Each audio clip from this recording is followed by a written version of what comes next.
There has been a nuclear accident in the Soviet Union and the Soviets have admitted that it happened.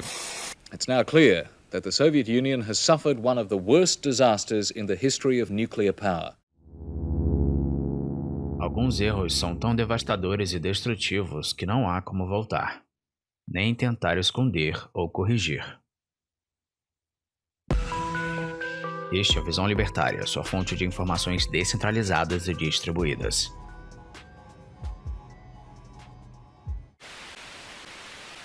Este episódio faz parte de uma série de vídeos sobre o acidente nuclear de Chernobyl. É de extrema importância que você veja as partes anteriores, nas quais tratamos dos problemas dos reatores soviéticos, dos acontecimentos que levaram ao acidente e das tentativas do governo de esconder o ocorrido. Neste vídeo daremos continuidade às consequências do acidente e às tentativas de minimizar os riscos que ainda irão se estender por muitos anos. O governo negligenciava tanto a gravidade do acidente que houve uma notificação direto de Moscou de que não havia razão para adiar as celebrações do Dia Internacional do Trabalhador, no dia 1º de maio, em Kiev, incluindo também o desfile anual, que seria um dia antes, em 30 de abril. Detalhe: apenas 4 dias após o acidente. Uma reunião do gabinete político do Comitê Central, do PCUS, aconteceu para discutir o plano para a próxima celebração. Lá, os cientistas relataram que o nível de fundo radiológico em Kiev era normal. Muita ciência, hein? Ciência pra... Se os níveis de radiação não estavam normais a mais de 1000 quilômetros da usina, como vimos no vídeo anterior, imagina em Kiev, que estava a apenas 100 quilômetros. Na reunião, foi decidido apenas encurtar as celebrações das 3h30 normais para menos de 2 horas. Assim, as festividades ocorreram normalmente. Entretanto, depois disso, todos os registros oficiais foram destruídos pelos soviéticos. Mais tarde, o responsável pelo comitê das festividades se suicidaria.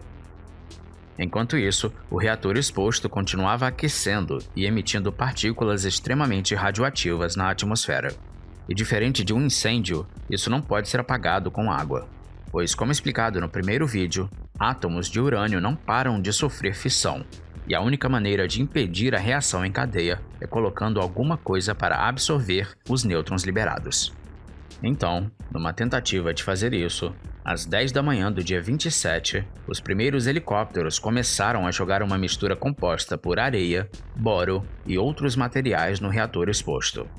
Mas o desafio era conseguir acertar o reator, pois os pilotos não podiam sobrevoá-lo em razão dos níveis de radiação. Com muito medo, muitos deles improvisaram uma proteção de chumbo nos próprios assentos dos seus helicópteros. No decorrer de 5 dias, 5.000 toneladas da mistura foram jogadas no núcleo, mas a maior parte desse material não acertou o alvo, que continuou aquecendo. Pior, conforme o núcleo aquecia, a alta temperatura transformava concreto, urânio, areia e qualquer coisa que estivesse nele em córion, um material que assemelha-se à lava natural, como é encontrada em vulcões em sua consistência. Ou seja, mesmo que desse certo jogar a mistura no núcleo do reator, isso só favoreceria a formação do córion.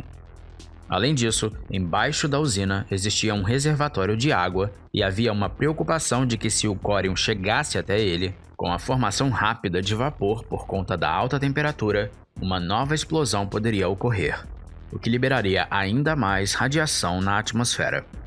Perante esse risco, 3 trabalhadores de Chernobyl se voluntariaram para entrar na usina, mergulhar na água contaminada e manualmente abrir as válvulas para tirar a água do reservatório. Incrivelmente, a missão foi um sucesso. Os riscos subsequentes de mais uma explosão foram eliminados por esses 3 indivíduos e, surpreendentemente, todos eles sobreviveram. O líder da manobra, Boris Baranov, morreu em 2005. Valery Bespalov e Alexei Ananenko, ambos engenheiros-chefes de uma das seções do reator, ainda estão vivos e moram em Kiev. Interessante como uma das primeiras atitudes realmente corretas para tentar conter as consequências do acidente foram feitas voluntariamente por indivíduos que arriscaram suas próprias vidas e não por decisão do governo soviético. Mas os problemas não paravam de aparecer. Era necessário conter o avanço da lava que continuava descendo para os níveis inferiores e poderia atingir o lençol freático, podendo chegar a contaminar rios e até mesmo o oceano, se alastrando pela Europa e pelo mundo. A solução, então, era cavar um túnel de 150 metros de diâmetro e criar uma contenção de 30 por 30 metros de cimento subterrâneo. Se você não conseguiu entender a dimensão, pense num túnel de metrô, como é bem comum se ver nas cidades grandes, só que em vez de alguns centímetros de espessura, as paredes teriam 30 metros. Para fazer isso, foram contratados mineiros que tinham entre 20 e 30 anos de idade. A temperatura de 50 graus Celsius e os altos índices de radiação fizeram com que muitas equipes tivessem que revezar no trabalho. Em um mês, cerca de 10 mil pessoas trabalharam na escavação. Mesmo assim, um quarto deles, ou seja, 2.500 trabalhadores, morreram antes de completar 40 anos de idade. Em dezembro de 1986, foi descoberta uma massa de córium preto com muitas camadas, parecendo com a casca de uma árvore na superfície, que foi chamada de pata de elefante por conta da aparência enrugada. No momento de sua descoberta, cerca de 8 meses após a formação, a radioatividade perto da pata de elefante era de aproximadamente 8.000 röntgens, entregando uma dose letal de radiação em apenas 5 minutos, para quem se aproximasse. Mas voltando à época do acidente, restava um problema. O núcleo do reator ainda estava exposto, continuando a contaminar as redondezas. Para tentar acabar de vez com esse problema, uma solução prévia foi pensada: construir uma estrutura, uma espécie de sarcófago que selaria o reator do ambiente ao redor. Só que para começar a construção, os arredores do reator ainda precisavam ser limpos, para ficar mais seguros para os trabalhadores. A explosão colocou aproximadamente 100 toneladas de detritos radioativos no teto da usina. Então, a única maneira de tornar possível a construção desse sarcófago seria remover os tais detritos. No começo, as autoridades soviéticas tentaram usar robôs para a limpeza, mas havia um problema. Os robôs paravam de funcionar por causa da radiação, pois esta acabava com seus circuitos eletrônicos, ou então os robôs ficavam presos nos destroços. Sendo assim, lamentavelmente, pessoas tiveram que fazer o trabalho que sequer robôs conseguiram fazer. Essas pessoas faziam parte de um grupo conhecido como liquidadores, cuja função era ajudar na contenção e recuperação das áreas afetadas pelo acidente. Vestidos com roupas especiais, elas só podiam ficar de 40 a 60 segundos no telhado do reator, removendo os destroços. Ao todo, foram necessárias quase 5.000 pessoas para o serviço. Os trabalhadores receberam em média 5 vezes a dose de radiação que uma pessoa recebe durante um ano. Ao longo dos 7 meses seguintes ao acidente, mais de 600.000 pessoas trabalharam na descontaminação das áreas afetadas. Somente em 26 de setembro de 1986, ou seja, 5 meses após o desastre, a União Soviética, em uma conferência em Viena, na Áustria, para 500 jornalistas, assumiu oficialmente a responsabilidade pelo ocorrido e prometeu transparência. O resto do mundo e até os soviéticos quase nunca acreditavam na União Soviética, dado seu histórico de mentira e manipulação. Esta conferência foi um dos precursores do Glasnost, ou transparência, uma política implementada por Gorbachev que deu liberdade de expressão e começou a envolver mais o povo nos assuntos de Estado. Com mais informação e liberdade, o regime comunista em breve viria a cair. Mesmo hoje, ainda é difícil de estimar exatamente o número de mortes decorrentes do acidente. O número oficial divulgado pelas autoridades soviéticas é 31, e esse número é mantido desde 1986. Mas, claramente, este número está errado, pois só engloba os trabalhadores da usina e bombeiros que morreram poucos dias após o acidente. Embora seja difícil de contabilizar as pessoas afetadas no longo prazo, algumas estimativas colocam esse número na casa dos milhares ou até milhões. Mas essa nem é a única consequência do acidente. A radiação da usina de Chernobyl contaminou muitos países, causando aumento nos casos de alguns tipos de câncer e trazendo consequências até na produção de alimentos, incluindo a criação de animais, com prejuízos incalculáveis. Além disso, Foi estimado que cerca de 150 mil abortos eletivos podem ter sido realizados em gestações saudáveis por medo da radiação de Chernobyl. Enfim, foram tantos transtornos pelo mundo causados pela radiação liberada no acidente da usina que daria para fazer um vídeo inteiro só para falar deles. No entanto, o problema da usina de Chernobyl não terminou com o desastre no reator número 4. O reator danificado foi selado e 250 metros cúbicos de concreto foram colocados entre o local do desastre e os edifícios operacionais. Mas mesmo após o desmantelamento da União Soviética, o governo ucraniano permitiu que os 3 reatores restantes continuassem a operar por causa de uma falta de energia no país, mesmo com os riscos inerentes a reatores do tipo RBMK, como explicado no primeiro vídeo. Após o fatídico acidente, outros incidentes ocorreram na usina. Por exemplo, em outubro de 1991, ocorreu um incêndio no prédio da turbina do reator número 2. As autoridades declararam o reator danificado e ele foi retirado do ar. Já o reator número 1 foi desativado em novembro de 1996, como parte de um acordo entre o governo ucraniano e organizações internacionais, para encerrar as operações da usina. Mas foi somente em 15 de dezembro do ano 2000, quase 15 anos após o desastre, que o então presidente Leonid Kuchma desligou pessoalmente o reator número 3 em uma cerimônia oficial, fechando finalmente o local. Mas calma que tem mais. O sarcófago de concreto nunca foi projetado para durar muito tempo, tendo uma vida útil de apenas 30 anos. Em 12 de fevereiro de 2013, uma seção de 600 metros quadrados do telhado do edifício da turbina adjacente ao sarcófago desabou, causando uma nova liberação de radioatividade e evacuação temporária da área. A princípio, presumiu-se que o telhado desabou por causa do peso da neve que havia nele. No entanto, a quantidade de neve não foi excepcional e um relatório ucraniano concluiu que o desabamento foi o resultado de um trabalho de reparo mal feito anteriormente e do envelhecimento natural da estrutura. Além disso, especialistas alertaram que o próprio sarcófago estava à beira do colapso. É fato que, já bem antes, em 1997, o Fundo Internacional de Abrigo de Chernobyl foi criado para projetar e construir uma cobertura mais permanente para substituir o sarcófago instável e temporário. Esse fundo recebeu mais de 810 milhões de euros e foi gerido pelo Banco Europeu de Reconstrução e Desenvolvimento, o BERD. O novo abrigo foi denominado Novo Confinamento Seguro, mas sua construção só começou em 2010. Trata-se de um arco de metal de 109 metros de altura, 257 metros de largura e que pesa 36 mil toneladas.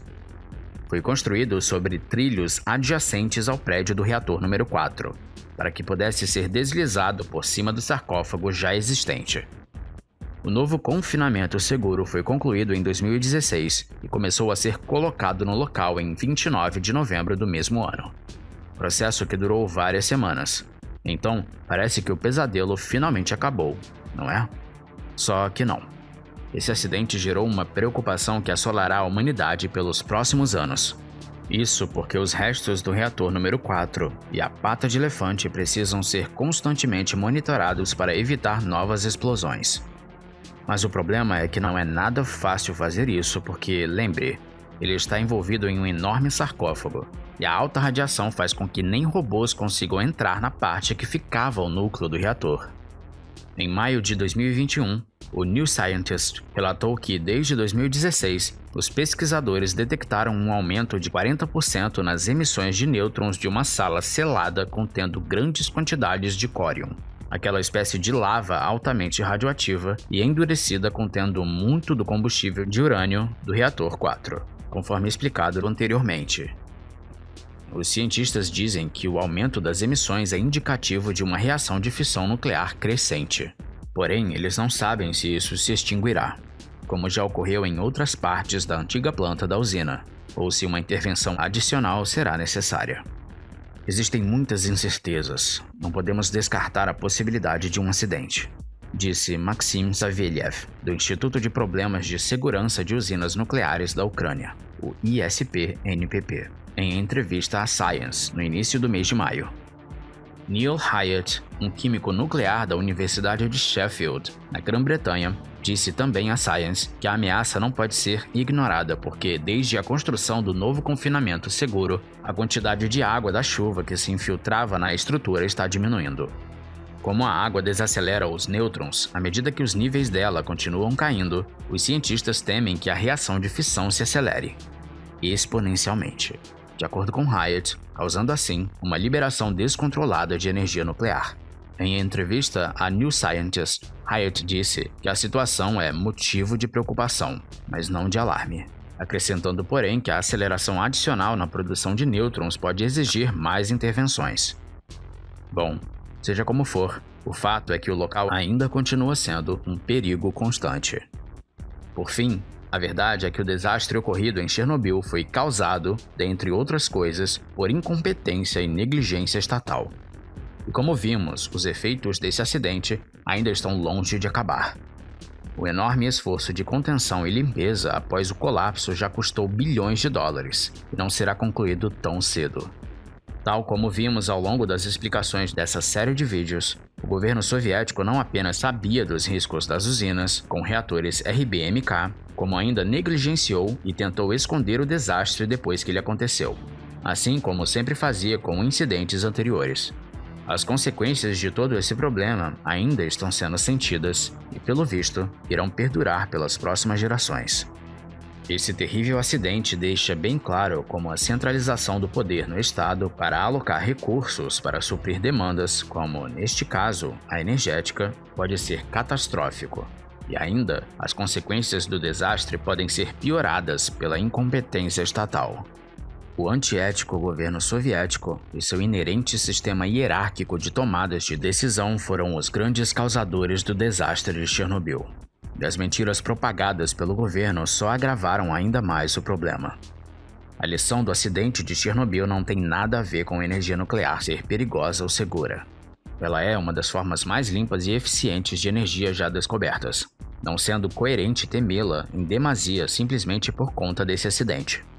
Na verdade, a lição que fica é que a mentira, a arrogância e a incompetência estatal é que são realmente um perigo. Felizmente, com documentários como esse, temos a esperança de que cada vez menos indivíduos aceitem delegar a gestão de suas vidas aos carcomidos líderes de algum partido comunista, evitando assim que se repitam os tristes desfechos que foram vistos em Chernobyl. Obrigado por sua audiência. Se você gostou desta série, inscreva-se no canal Contextual Docs, aqui no YouTube, para acompanhar mais conteúdos assim. Aproveite para deixar sugestões de temas nos comentários deste vídeo. Este artigo foi sugerido, escrito e produzido por JJ Liber, revisado por Rodolfo Andrello e narrado por J. Fernandes. Se você gostou deste vídeo, clique no ícone de curtir abaixo e compartilhe o vídeo em sua rede social. Se você deseja ser notificado de outros vídeos, inscreva-se no canal e depois clique no ícone de campainha. Obrigado por assistir a série e lembre-se, quando você delega de bom grado a sua segurança ao Estado, a culpa é sua. Mas se você é obrigado a entregar a sua segurança na mão do Leviatã, a culpa é do Estado. Não deixe esse conteúdo morrer. O mal precisa ser combatido. Assim, eu encerro minha participação no canal. Muito obrigado a todos até aqui. Até algum dia.